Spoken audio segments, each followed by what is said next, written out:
I'm Anthony Bachman from All Things Good and Nerdy, a geeky podcast part of the Gonna Geek Network, just like the show you're checking out now. Shows on the network are individually owned and opinions expressed may not reflect others. Find other fantastic geeky shows at GonnaGeekNetwork.com.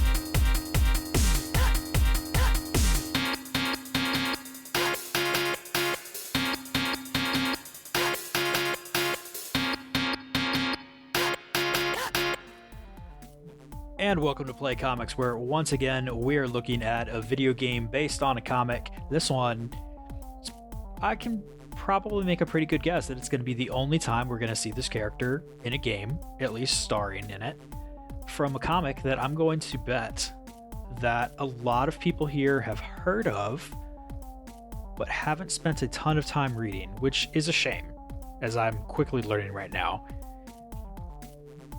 We're looking at Wendy Every Which Way, and today I have Diego Jordan Pereira here with us. Diego, how are you today? Hey, Chris. Oh, I'm great. Thank you for having me. I was really excited when I saw your email for this one, because I was honestly worried that nobody was going to want to do this game, and I was going to have to sucker somebody into it. And then when you came in and said, hey, I want to do this game, I want to look at this one, it really made my day. You saying that you are a big Harvey Comics fan. Oh, absolutely. Especially the Warren Creamer stuff. You know, he's the artist that defined the whole style in that particular house, like Dan DeCarlo did for Archie. That's the reason, like, Casper looks like Richard Rich's ghost and all that. And so everything has pretty much the same consistent style throughout. And it's just lovely stuff. So, like I said, I couldn't resist. Talking about, Wendy Every Which Way. So what got you into these Harvey Comics in the first place? Well, like I said, mainly was Warren Creamer style, which was so accessible and so cute. And, well, I did used to draw realistically. I always tended towards the cartoony. So I always kept an eye out for stuff like old Harvey Comics and old Archies and so forth. That's basically it. It's an aesthetic thing. So as I was telling you before we started recording, I haven't gotten as deep into this as a lot of people have, which I'm assuming is nowhere near as deep as you gotten into it. I do know a tiny little bit, just mostly being that Wendy popped up around 1954 hanging out with Casper, and then finally got her own title in 1960. Oh, yeah. But everything that I've seen from there is not a lot of continuous storylines between books and just kind of like newspaper strip style things. Oh, yeah. Well, these are not continuity comics, but like adventure strips and superhero comics and whatnot. These are basically short, humorous stories like Little Lulu. And, well, as you mentioned, like strips like Peanuts and all those. So yeah, short, self-contained stories at most. Maybe one-page gags or just a few-page gags for each comic, and each comic used to, like, you could see like a little Wendy comic and the Casper titles and vice versa, and same with the Richard Rich books, and then you got the digests, which basically collected the whole thing. It was very old school. It's something that I can really appreciate, though, because I know that I could just grab any comic that I would happen to run across, and I'm perfectly fine jumping in right there. Well, yeah, and the characters pretty much explain themselves. Wendy's a good little witch. Casper is friendly. Richard Rich is spoiled. Hot Stuff is it's a menace and so forth.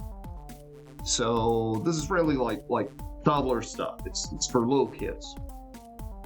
And it's quite interesting that, the company that made Wendy Every Which Way chose, that particular character. They could have used any other character. I have no idea why they chose Wendy in particular to make the video game, but I'm glad they did.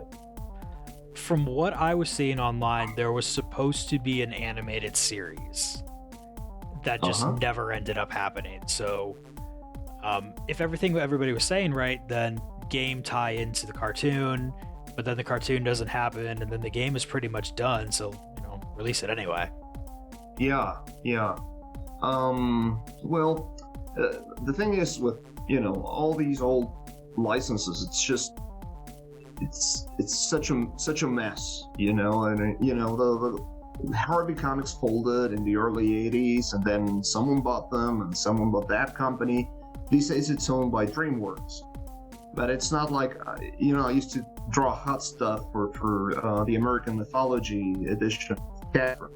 And I remember asking my editor if I could please draw Wendy, and he said, no, we don't have the rights to that particular character. It's like, they don't license the whole package, but each character separately. So it's, the licensing game used to be a lot simpler, but now it's like a micromanaging nightmare for everyone involved, basically. That makes me glad that everything I'm doing falls under review, so I don't really have to worry about that. Right. I mean, as you said, you have a lot of parallelism between the characters there. You've got here Wendy with her 3 aunts, as opposed to Casper with his 3 uncles. Oh yeah. Both sets there not being very nice. Well, yeah. And you also have the what's her name, the Archie one, Sabrina. Sabrina has her aunts. It's all these all ages characters fit the same mold, basically. Although little Lulu did have a mom, it wasn't an aunt or an uncle. Okay, well, that's just weird. How do you have a Harvey character with an actual parent like that? Well, I think Harvey, the whole stereotype was set by the Disney company when they created Donald's nephews, which are his actual nephews. It's not like, they're his kids, but he's afraid to say so. They're his nephews. They were introduced in a cartoon as Donald's nephews sent by his sister to visit him. And then every other company that followed those footsteps, the Disney footsteps, be it Paramount or Warner's or whatever, they basically just adopted, this way of making things. You have an adult character that's usually the uncle, and then you got the children. But most times, the children are the stars of the show. And that's definitely what I saw here. I mean, everything I was finding, you'll have your story focused on Donald instead of Huey, Dewey, and Louie, but everything that I saw was focused on Wendy. And even if she didn't show up for as much of it, it was still everybody talking about Wendy. Oh yeah, she's definitely was the star of the show. And it's also, well, I guess you realize that Casper, although it isn't just, both boys and girls dug Casper or Rich or whatever, but I'm guessing they needed something like girl specific. And Wendy was just, perfect for that audience back in the day. It really makes me wonder why they don't have, do they have Wendy comics coming out now? Well, it looks like American Mythology finally got the rights to Wendy and included her in some of the comics. And they certainly did some reprints from the Harvey Classics that I've seen that include Wendy. So I'm guessing, you can still find those reprints as well as, the modern versions of the character, which were done pretty much in the classic Harvey style.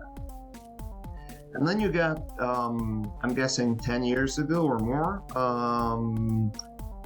what were they called? I think it was like Ape Entertainment or something like that. They did this sort of anime style Harvey characters. I'm guessing they got the license, but they chose to do something a bit more modern for like current kids these days. But it's sort of what happens with the video game. You got the game cover is actually quite different from the traditional Harvey style, but the Wendy sprite looks a lot like her.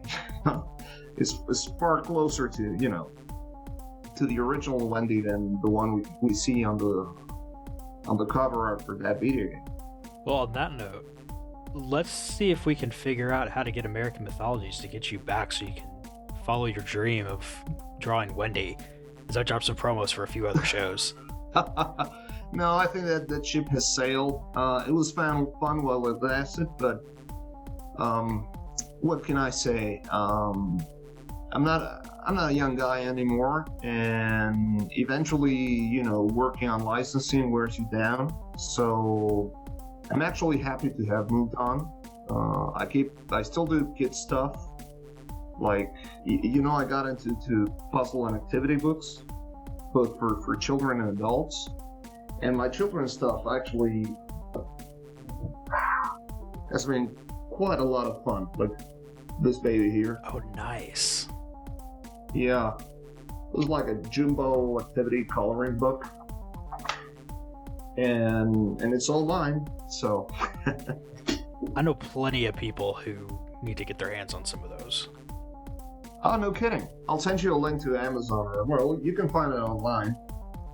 It's called the Giant Book of Games and Puzzles for Smart Kids.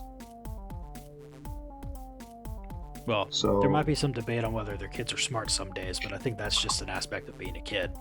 All parents think their kids are smart. But that's not the point. The point is, having fun on a rainy day or at the beach or something. Yep.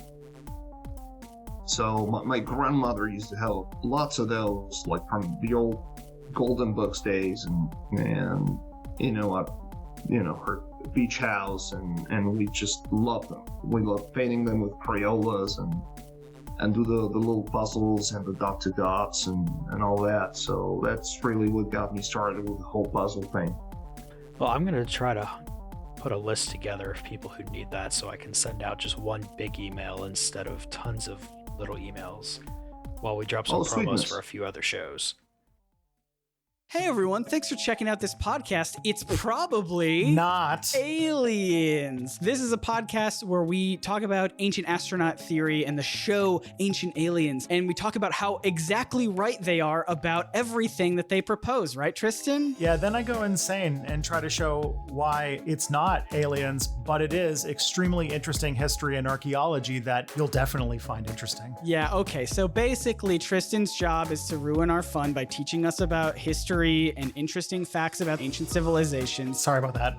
My name is Scott, and my job is to sit here and be a surrogate listener like yourself, taking in all this information and occasionally making jokes that people groan at. You will definitely groan, yes. But we do have a really fun time. We do learn a lot about this amazing world we live in, and we sometimes get really sad about the injustices of the world. So if that sounds like your bag... No, don't lead with that, Tristan. It's a very fun podcast for sure. Absolutely no sadness here. Can't think of an episode that ended that way. But if you want to check it out, we're going to be on iTunes and all the other places where podcasts happen. Yeah, please subscribe, please follow, do all the things. We have new episodes every single week, and we get to talk so much about the aliens that once visited us and left clues for us to solve their alien mysteries. So come check us out, and remember, the truth is out there.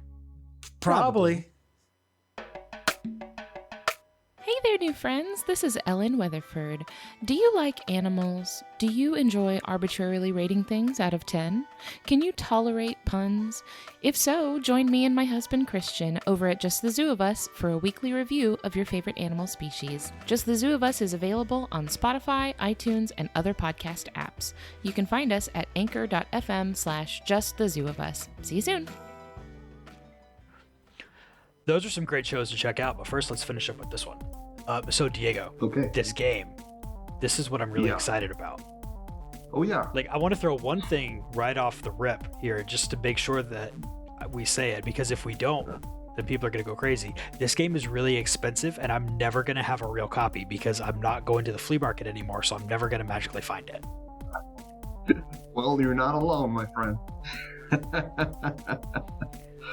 Well, and I don't know. I think it was back in the day, sure, but I don't see it.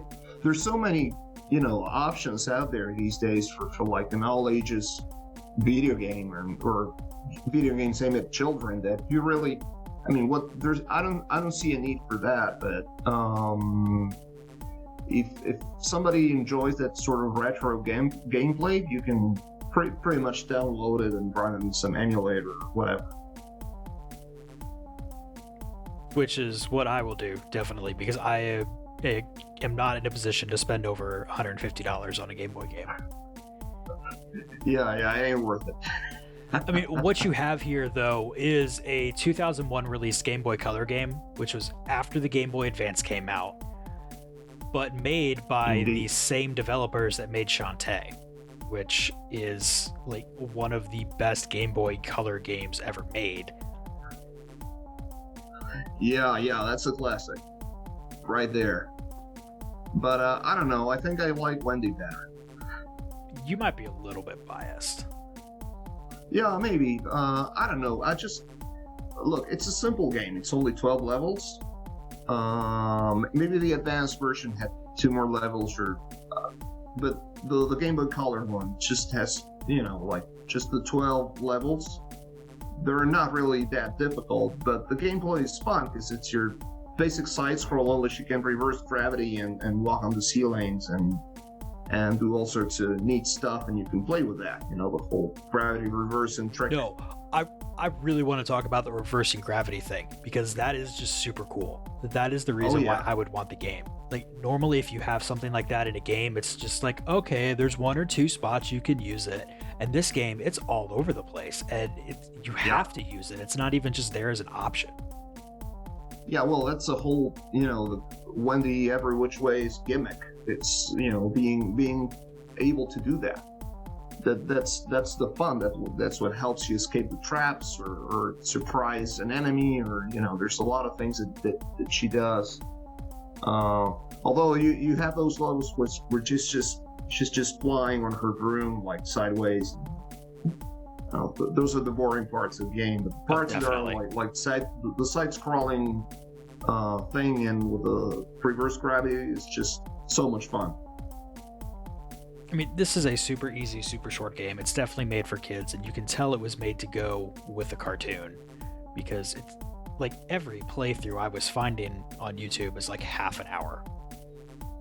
Yeah, in a nutshell, that would be it. I like the graphics though. I think they're like super cute and very creative, especially the way they the little spritey Wendy that they made.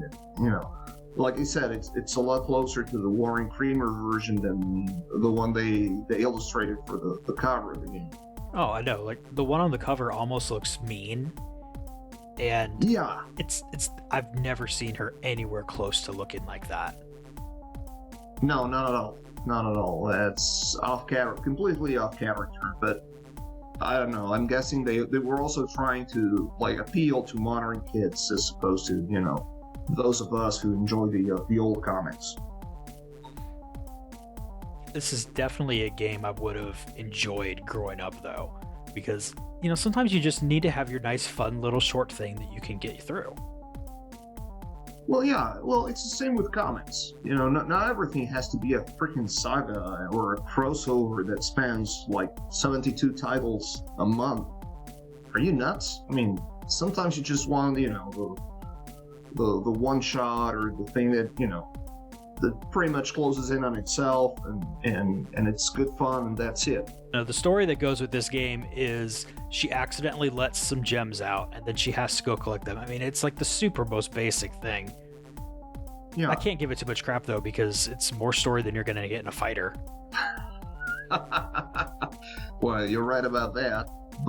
And there's this. Well, the thing is, she releases the gems, and this castle that the gems kept in the sky just falls like right next to her home, and she has to get into the castle and recover the stones. Well, at least as far as I understood the game to be about, but just, super simple stuff, but fun nonetheless. Oh, definitely fun. As far as enemies go, are they enemies that actually pop up in the comics, or is it just like ghosts and monsters and stuff that they made for the game? No, it's just stuff they made for the game. Except for Wendy, I did not see any characters from the comic books. So she never has to fight a giant dragon? Well, I bet there were stories where she met like a sad little dragon or a friendly dragon, just as Casper's friendly. And, all those comics were about, defeating prejudice and, being nice to each other. As wholesome as can be, really. Okay, I can live with that. Yeah. In that sense, you'll never see her in the comics like floating sideways or or jumping on spikes or whatever, like or crushing, those little snails that go around. But it's still a good adaptation for what it is. It's a different medium. Anyway, so. And they really seem to understand what they were working with here, too. Oh, yeah. It still puzzles me, because they could have made their own little girl character that does exactly what Wendy does. Like you said, this was meant as a tie-in for an animation that didn't happen, but still. At that point, the only thing I can think of is that they had like everything done enough to where they just didn't want to spend the time to make a new character for it. That was likely the case. I would understand that, definitely. From what else I was seeing, they also had to fight a little bit to get the game even put out, because once the cartoon wasn't happening, what are you going to do? Like, why would they want to put it out? And they convinced TDK, which you might remember from VHS's, blank copies of those, which surprises the mess out of me. Convinced them to let them put it out by having this Game Boy Advance kind of weird lock-on technology that adds another set of levels.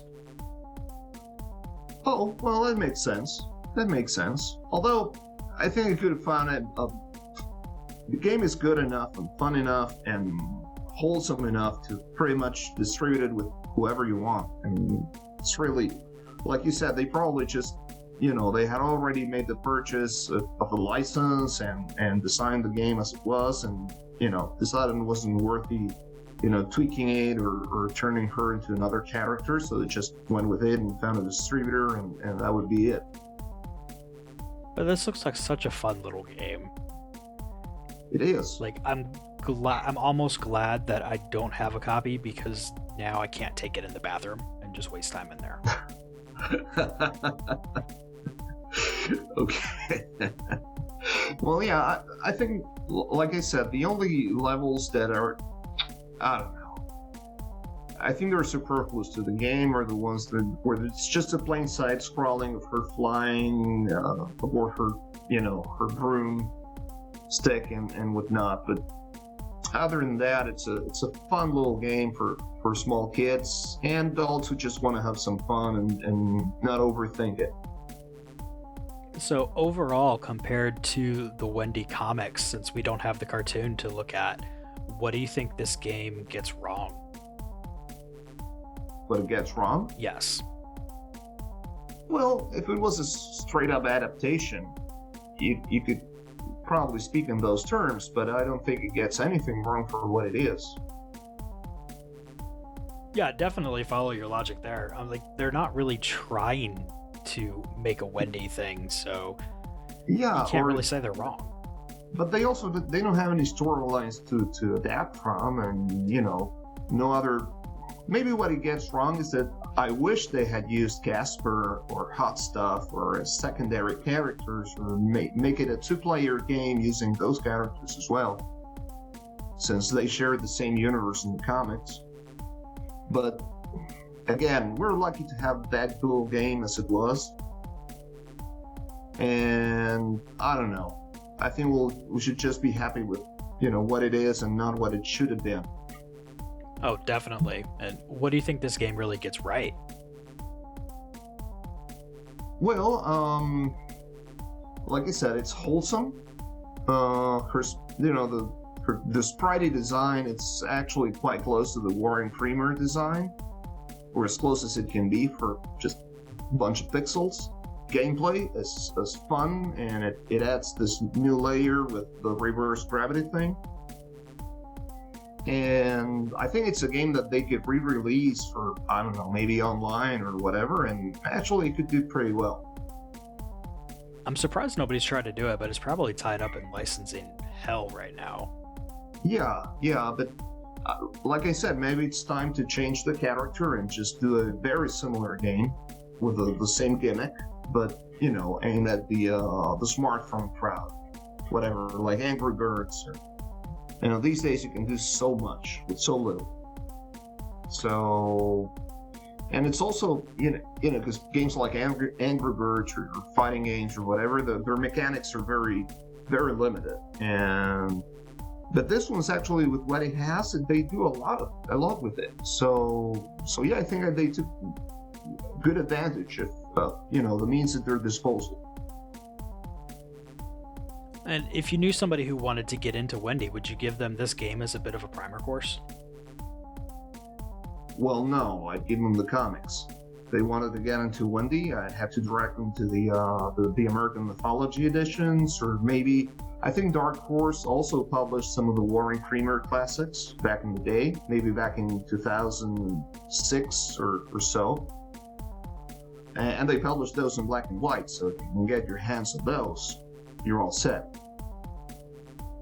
I think the only way I'd want to give somebody this game is if I was giving it to them to play as we were driving to the store to pick up the comics. That's a good one. Yeah, definitely. Because other than that, I mean, like we've said a million times, you don't have a ton of the Harvey universe in there. Yeah. Like I said, it's a fun game. It's side-scrolling with the little thing going on with the reverse gravity. And I don't think it needs anything else. It's fun. Maybe if I had a little daughter, I could give her the game and let her play a little after she's read the comics. No, my wife said she wanted me to get it for her, and then she saw how much it cost. She said I don't have to get it anymore. Okay. Maybe it's time to just download it. Yeah, that's certainly an option, maybe. Like I haven't already done that for her. Well, Diego, it has been great talking to you about all this. If people want to hear more from you, where else can they find you around the internet? Well, there's my website. Maybe you can share the link later on. It's a strikingly website. They can just look me up on Google. I mean, Diego Jordan Pereira. It's quite easy to find, and Google should give you the websites and all that. I also have an Amazon author page. I'm not on any social networks. As you know, these books that I make, they are, well, bulky, to say the least. So if I was on any social network, I wouldn't be able to finish any of these babies. So, but I'm definitely there. So all you got to do is look me up. Well, we'll definitely have links down in the show notes. Sweetness. Got to make sure people can find your stuff, because I was completely serious. I'm excited to get some parents I know a little bit of a break from their kids asking them 500 questions a minute. Well, thanks, Chris. As always, if you want to hear more from me, head on over to playcomics.com, where you can find links to all the social media stuff, including over on Twitter, where I am at PlayComicsCast. Probably the most social media that I am on these days. If you want to help support the show, head on over to playcomics.com/support, where there are all kinds of ways you can support me. But really, you can just shove this podcast into somebody's ear holes. That's always some nice support too. Or, just tell me that you like the show, because I am a needy podcast person, and I need you guys to tell me that you like the show, because that will make me feel better about myself. And really, that's the goal of this entire thing. Sure. Let me believe that. We're just going to roll with it. Don't forget that Play Comics is a part of the Gonna Geek Network, home to a bunch of other wonderfully geeky shows. They might be able to teach you something, despite the fact that they haven't taught me any new adjectives yet. If you like the music that I'm really talking on top of right now, head on over to soundcloud.com/best-day to check out Best Day's music. But most of all, just grab a game, grab a stack of comics, and go find yourself a new favorite character.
Diego, we almost forgot. There's another book you sent me a link to.